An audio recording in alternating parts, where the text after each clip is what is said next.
Hello everyone, welcome back. Eden Star Early Access coverage. This is episode 16, day 11. I'm Enigmius, and today we skipped a day. And it was an unfortunate kind of shenanigan. There was an update today, and it introduced all kinds of interesting things, but it also kind of brought along a small handful of technical hiccups. Ew, that's what that sound is. The hives make noises now, and they're gross.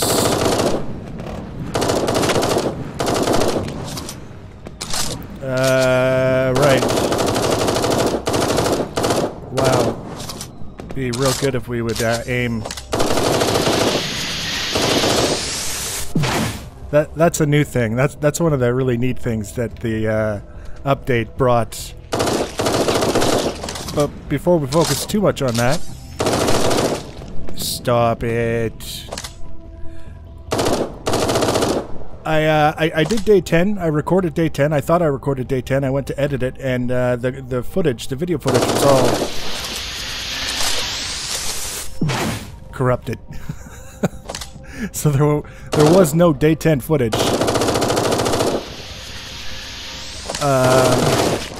But I didn't actually do a ton. I got some important things done, but in terms of the actual volume of things, it wasn't really that impressive. I destroyed a hive. It was a respawn of a hive.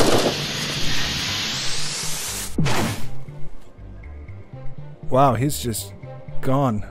Completely gone. I destroyed a hive, and I gathered some materials, and I managed to get our 2 destroyed turrets replaced with 2 additional turrets alongside. So we have 6 turrets on the roof of our base now, which was kind of the key. Oh man, the key accomplishment.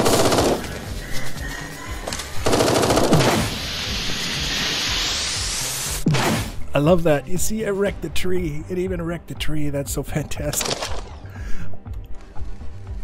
So our base is actually in pretty decent shape. And what we've been watching with the Ica up here is the new unstable vortex thing that happens when you kill one. He basically sucks in anything nearby and then explodes and does damage to them, which is fantastic, because if you can imagine some of the swarms of Ica that we fought at night defending our base, if killing one had drawn a whole bunch of them close together and then done damage to all of them, that may have turned the tide in a number of cases. I have to remember here, we've got a number of things that we need. Bridgemanite being one of them, to repair a lot of the blocks, a lot of the cubes on the roof of our base. And it's still we're still recovering from what we lost in our inventory when we died in day 9. Yeah, that was a highlight of the whole adventure. So today we're gathering with an eye to restoring some of that. We're going to get some goodies back. We're going to be able to make ourselves some ammunition. We're going to be able to repair critical facilities. And then we're going to start focusing our attention on further upgrades. We've upgraded the drill on our RMD. And we've upgraded, we added the regeneration thing so that we can do the repairs in the first place. There's an upgrade that lets you do area repairs. So instead of selecting things individually, it'll basically select things in an area. And as long as you've got the materials to repair them, it will repair. So it should save us a certain amount of time with all those kinds of things. We need to keep the hive population under control, and there are some new baddies out and about. Specifically, there's one neutral kind of flying guy, and if we look up at the right time, we'll see them. And they don't attack you, but they will try and steal resources that you leave on the ground if you give them the chance. So that's kind of neat. And also there are some new plants that are of the hostile variety. I found some in day 10, the missing day 10. And I didn't actually manage to see them in their aggressive form. I just kind of grabbed one and threw it into the one right beside it, and it exploded and they died. And that was sort of it. Also fall damage. has been implemented, but it's very forgiving at this point, and I kind of hope it stays that way, because the rapid moving around and leaping off cliffs and stuff like that is actually quite fun and exciting. It's even more exciting when you realize there's nothing under you to catch your fall. Like we found out with the floating island, we almost died when we threw ourselves off one ledge onto another and realized that there was just empty space in between. So we were very lucky we were able to make the jump. I also found out, through reading the patch notes, that the splinter mites, the little ground-based guys that we've had very little to do with because our base is positioned up on a cliff, actually explode. And I guess that would explain why they're called splinter mites, because maybe they explode into splinters. Yeah, it makes complete sense when you think about it, but for some reason the thought never occurred to me. Here are the plants. These guys here. See this? See, this can't be a good thing, right? So we grab it, and it explodes, and they're all dead, and I don't feel bad at all. And there's some more over here. Let's jump over them and see what happens. Jumping over, nothing. They're just inert. Maybe they need more time to grow up, because we just loaded in our world, and this is the first day that they've been allowed to exist. So there's that. How are we doing for time? 8 minutes. I kind of want to get back to our base so that we can do some crafting before things go absolutely crazy. You know, look through the potential upgrades and see what we're going to need, where we need to focus our attention. I just saw this big tunnel deposit up here and I had to get after it. Now you may notice there's some freezing bits, sometimes for 2 or 3 seconds. It's something that's introduced with the patch, and I did a little bit of fiddling with some of the graphics options that they introduced. Specifically, whenever there's a stutter or a spike, lag spike or something like that, the idea is that you would turn down a bunch of settings and see if that fixes it, and then if it did, then you fine-tune it, find out which one was the culprit, and turn everything back up to what your machine will support. But I wasn't able to find it, so I'm going to keep an eye on it. Maybe there'll be a patch, or maybe there'll be a solution that someone posts about on the old internet, and we'll go from there. So I am aware of it, but there's really not much I can do about it. We're keeping an eye on the hives, more of those guys. I almost wish I could pick them up and use them like bombs. Got this over here. It's kind of foggy on the ground. I'm not sure what to make about that. I know that the devs have been working on a new swamp biome or marsh biome. I'm not sure exactly the wording. Look at these guys. These are the ones, the new guys that want to steal all my goodies. I'm doing the work, and unless you want me to start slamming you around, you're just gonna bugger off.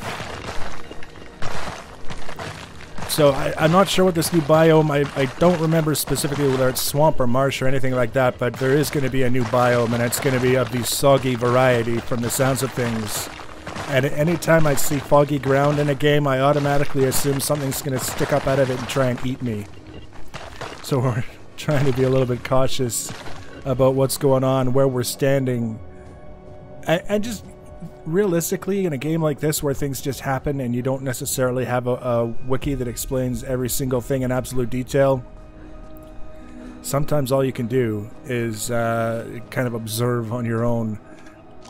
This guy doesn't want to be around anymore.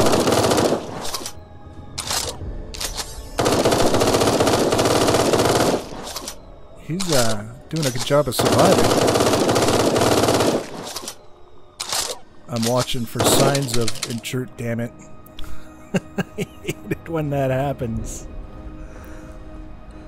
We tried. We did our best. We made a good effort of it, but ultimately the ammunition supply said nope. One of the things that has been suggested that I look into is the Gauss weapon. It's supposed to be very, very effective. So that's what we're going to do. We're going to look into it, see what it takes to make it. We'll try it out. What I feel right now is that the rifle does a pretty good job of defending against the mobile critters at night. But when it comes to destroying hives and stuff, we just go through so much ammunition. If we had a more potent weapon that we could kind of get by with using less ammunition or whatever, I don't mind investing the resources. I just hate sitting there spending as much time reloading as we do shooting. Yeah, see, this is we don't want to jump down there. That's the really, you know, the hard face palm. That's the one where you're like, I can't believe I just did that. I can't believe I just dumped my entire inventory again. Here's some of the ironite that we lost when we died at the end of day 9. Just trying and gather up at least a little bit.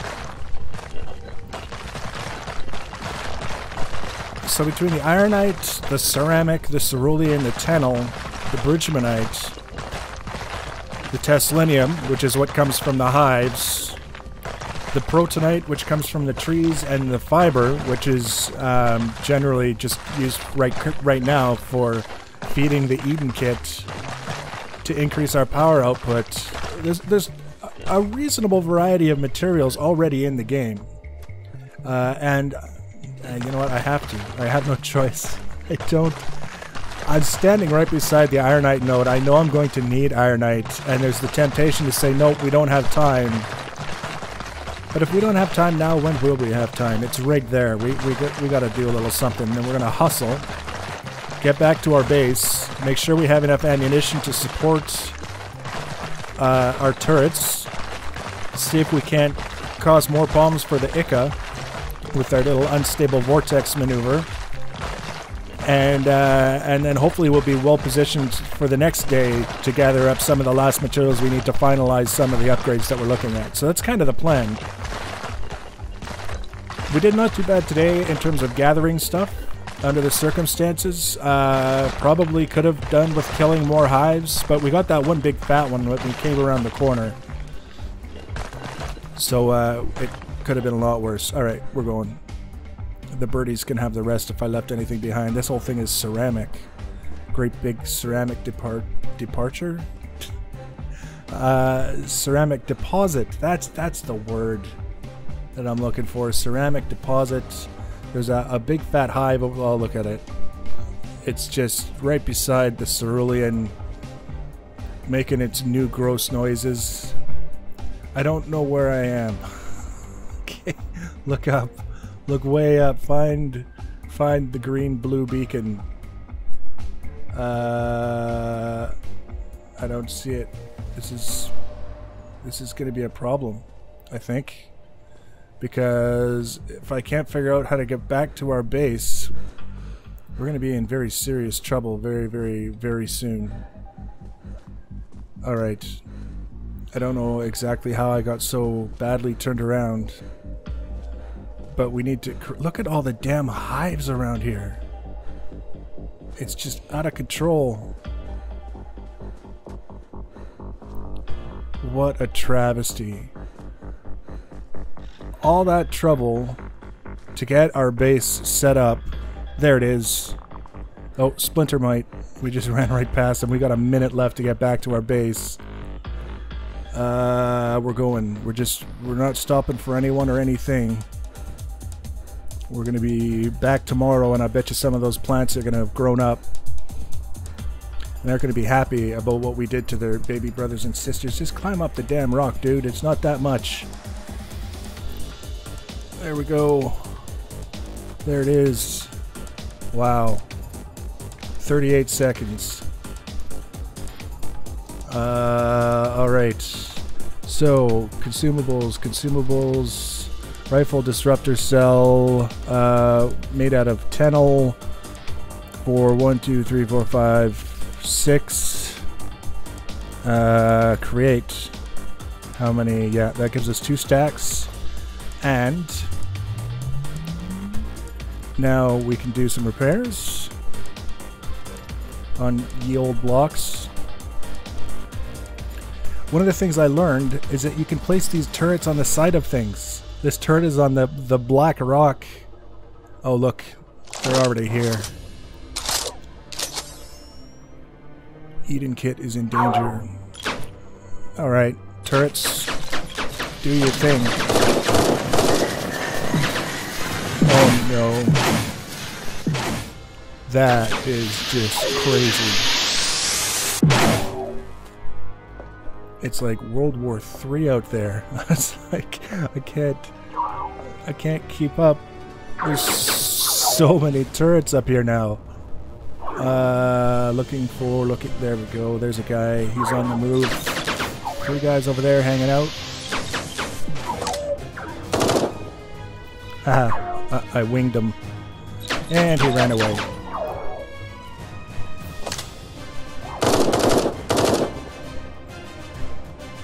Very easy to tell when they're dead now, because they start to glow.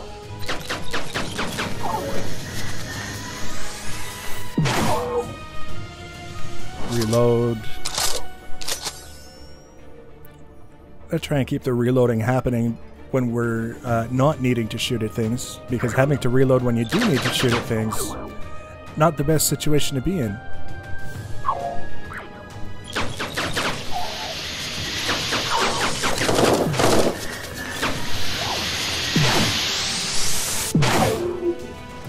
That is fan-frickin-tastic.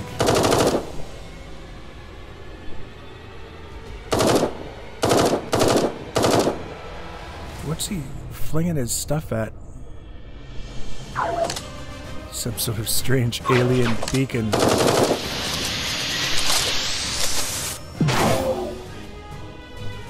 Oh, maybe he was attacking the bird.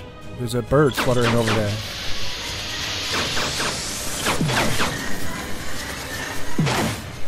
Love that.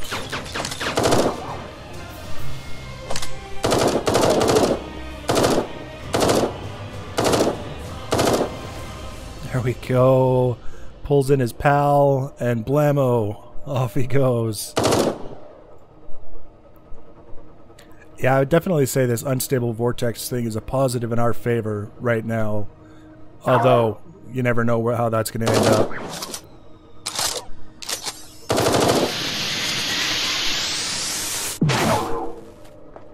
So 1, 2, 3, 4. All of our turrets are in place. This is kind of what I was expecting it was going to be day 9. After we destroyed a bunch of the hives, we had 4 turrets in place. I thought it was going to be a little bit more relaxed. But it turned out to be a freaking disaster. So this here, day 11, we take a look around and just kind of see all the beacons and see if there's any that's super nearby. Like that one is a little bit too close for comfort. That one, all of them are. There's no point trying to prioritize them. We need to clear them all out. So what we're going to do is we're going to look into our next upgrade as the Gauss rifle or Gauss attachment. Let's see. Weapons, weapon components,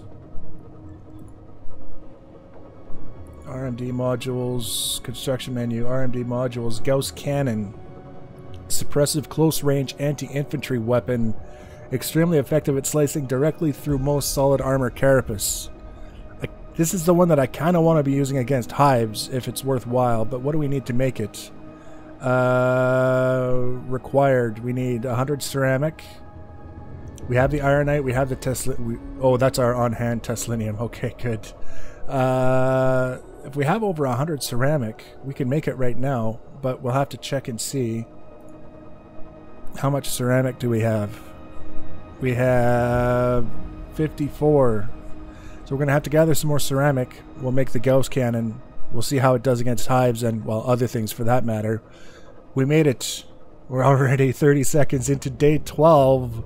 If you want to be notified when I add day 13, you can subscribe to my channel or follow me on social media. Links for social media, of course, are always available in the information box below the video. Leave your comments and feedback. Thanks for watching, guys, and take care.